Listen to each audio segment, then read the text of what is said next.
লাখপতি বাইদেউ আমি হ'ব নোৱাৰিম এনেকুৱা কথা নাইকিয়া বা যিসকলে পোৱা নাই বা নাই পোৱা বুলি ভাবিছে তেখেতসকলৰ কাৰণে এতিয়া যে আমি ঘৰে ঘৰে গৈ আছোঁ যাওঁতে তেখেতসকলৰ কি হৈছে সেইটো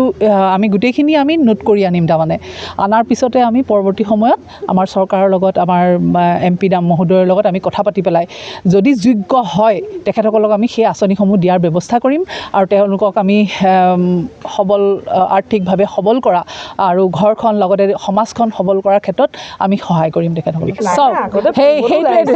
সেইটো নহয় পূৰ্বতো ওলাই আহিছে কিন্তু চাওক এতিয়া তেওঁলোকে আস্থা বিশ্বাসত ৰাখিছে এই চৰকাৰখনক সেইকাৰণে আগতে ঘৰৰ পৰা মহিলা ওলাই আহিবলৈ ভয় কৰে বা তেনেকৈ নাহে বা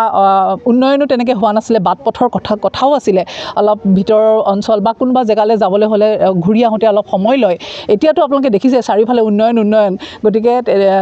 মহিলাখিনি সকলো ওলাই আহিছে আৰু তেওঁলোকে চৰকাৰখনক বিশ্বাস কৰিছে কাৰণ ঘৰখনৰ পৰা ৰাতিপুৱাৰ পৰা গধূলিলৈকে আমি যিখিনি আমাক প্ৰয়োজনীয় সকলোখিনি আমাক চৰকাৰে দিছে গতিকে সেইটো বিশ্বাসতে এতিয়া মহিলা ওলাই আহিছে 12 পৰা 13খন আসন ভাৰতীয় জনতা পাৰ্টি এবাৰ লাভ কৰিব গোটেই ভাৰতবৰ্ষতে আমাৰ খুব ভাল অৱস্থা ৰাইজৰ আশীৰ্বাদত গতিকে এইটো আমাৰ আৰম্ভণি এনেতো আমাৰ কেম্পেইন পুৰা চলি আছে নিজৰ নিজৰ জেগাত 14টা লোকসভা সমষ্টিত নিজৰ নিজৰ জেগাত চলি আছে মহিলা শক্তি হিচাপে মোৰ লগত মহিলা মৰ্চাৰ সভানেত্ৰী আছে আমাৰ ৰাজ্যিক সভানেত্ৰী আৰু মই প্ৰাক্তন মহিলা মৰ্চাৰ সভানেত্ৰী হিচাপে আমি ওমেন কেম্পেইনটো মানে মহিলাৰ কেম্পেইনটো কিমান সুসংগঠিতভাৱে আমি কৰি দলৰ পক্ষত নিব পাৰোঁ এইটো কাৰণে আমি আহিছোঁ মহিলা মৰ্চাই খুব সুন্দৰ কাম কৰি আছে মহিলাসকলে খুব সুন্দৰ কাম কৰি আছে অকল মৰ্চা বুলি নহয় মহিলাসকলে খুব সুন্দৰ কাম কৰি আছে আৰু তাক কিমান ত্বৰান্বিত কৰিব পাৰোঁ আৰু আমাৰ আচলতে লক্ষ্যটো আচলতে জিকাটোতো লক্ষ্য জিকিমেই আমি 10% ভোট আমি কেনেকৈ আৰু বৃদ্ধি কৰিব পাৰোঁ এতিয়া আমি সেইটো দিশত আমি কাম কৰি আছোঁ আচলতে কি আশাত আপোনালোকে জিকিম বুলি ৰাইজে ভোট দিব এই ৰাইজে আশা মানে আমাৰ এটাই আশা আমি যে বৃহৎভাৱে আমি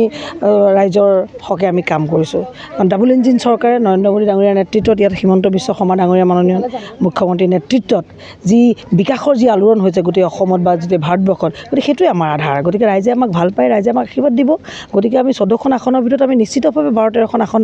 নিশ্চিতভাৱে আমি লাভ কৰিম এইটোত কোনো সন্দেহ নাই গুৱাহাটীত 100% জিকিব যদি তাতকৈ ওপৰত দিব পাৰোঁ মই দিব পাৰোঁ 1000%।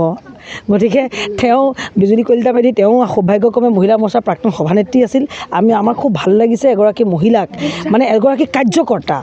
এতিয়া বহুতে কৈ আছে যে তেখেতক কোন হয় এইটো কথা নহয় কাৰণ এগৰাকী কাৰ্যকৰ্তা যোনে তৃণমূল পৰ্যায়ৰ পৰা দলটো সুসংগঠিত কৰিবৰ কাৰণে দলটো আগবঢ়াই নিবৰ কাৰণে কাম কৰি আহিছে গতিকে তেনেকুৱা এগৰাকী খুব সাধাৰণ পৰিয়ালৰ এগৰাকী কাৰ্যকৰ্তাক ভাৰতীয় জনতা পাৰ্টীয়ে যে স্বীকৃতি দিব পাৰে এইটো বিজুলী কলিতা মেধি এটা সুন্দৰ উদাহৰণ গতিকে আমাৰ যিমান মহিলা আছে গোটেই অসমত সকলোৱে প্ৰেৰণা লোৱা উচিত বিজুলী কলিতা মেধিৰ যোনটো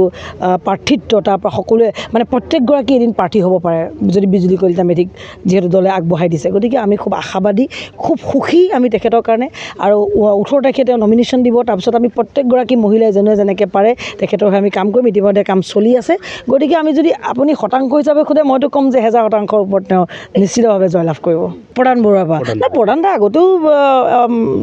আছিল MP এইবাৰতো নিশ্চিতভাৱে কৰোঁ মই প্ৰথমতে কৈছোঁ যে আমি আসনখনটো জিকিমেই বুলি ধৰি লৈছোঁ ৰাইজৰ আশীৰ্বাদত অহংকাৰ নাই কৰা আসনখনটো আমি জিকিমেই কিন্তু আমি ভোট কেনেকৈ বৃদ্ধি কৰিব পাৰোঁ 10% ভোট আমি কেনেকৈ বৃদ্ধি কৰিব পাৰোঁ এইটোহে আমাৰ এতিয়া বৰ্তমান লক্ষ্য আৰু সেই লক্ষ্যত আমি কাম কৰি আছোঁ